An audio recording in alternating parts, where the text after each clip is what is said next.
選址係港式醫療機構進入大灣區嘅第一步，直接影響客流量、營運成本同長遠競爭力。喺城市規劃時，內地政府除咗確保選址符合監管要求，亦都會考慮市場需求，精準匹配目標客戶群，優先提供臨近公交樞紐嘅位置，方便病人求診。等我哋睇下醫療機構點樣把握選址優勢，精準解決市民嘅醫療需求。深圳作为进入内地市场的首选地，确实有其独特的战略考量和多方面的优势。首先，政策环境开放，鼓励先行先试；其次，市场潜力巨大，深圳的常住港人比较多，经济发展水平高，聚焦高净值的人群，医疗服务的需求大。另外，地理位置、交通便利、人才聚集等各种天时地利人和的政策。罗湖口岸是目前深港最繁忙的陆路口岸之一，7月日均出入境人数14万人次，周末单日近20万人次，近70%来自香港，这是巨大的自然客户流量。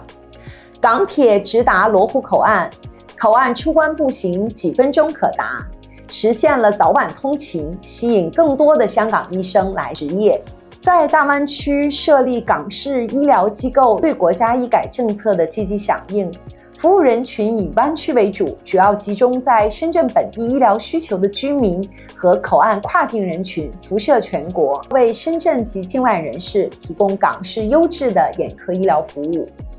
福田區作為喺深圳第一家醫療機構選址，有個多維度綜合性嘅評估。首先，深圳本身作為一個國際化嘅移民城市，擁有龐大嘅外籍居民同埋海外回流人士，佢哋對國際化、標準化、人性化嘅醫療服務有好大嘅需求，成為穩定嘅客戶基礎。第二，深圳位於粵港澳大灣區嘅核心地帶，交通方便，服務唔單止覆蓋到深圳超過1700萬嘅人口，仲可以服務大灣區超過8000萬嘅人群，市場需求非常大。第三，深圳同香港一河之隔，擁有多個口岸，可以吸引香港嘅醫生同埋市民北上，提供高性價比、高品質嘅醫療新選擇，有效緩解香港醫療系統嘅壓力。第四，深圳喺醫療發展方面有極大嘅政策開放。深圳係港澳藥械通嘅核心試點城市，推出包括支持外商獨資辦醫等多項政策，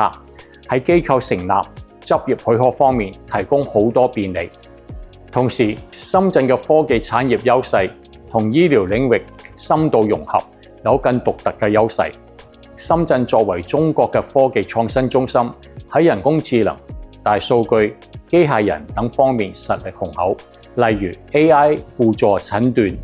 智能健康管理等，推動整個醫療健康產業符合國際醫療技術發展嘅趨勢。選擇南沙其實有好多嘅戰略嘅考慮嘅。第一就係個政策嘅穩定性啦，第二當然稅務優惠啦，第三就係未來尤其是醫療產業咧，其實我需要叫做政企合作，即係政府同企業嘅合作。南沙有一個好特別嘅定位，其實係佢係唯一大灣區入邊係即係國務院就話有一個叫做南沙方案。如果我哋 rewind 個 clock 嘅話，即係嗰陣時1978年深圳就行咗先行先試，就創造咗深圳嘅特區。我覺得有少少南沙方案喺醫療產業嗰度咧，亦都係行住呢條路。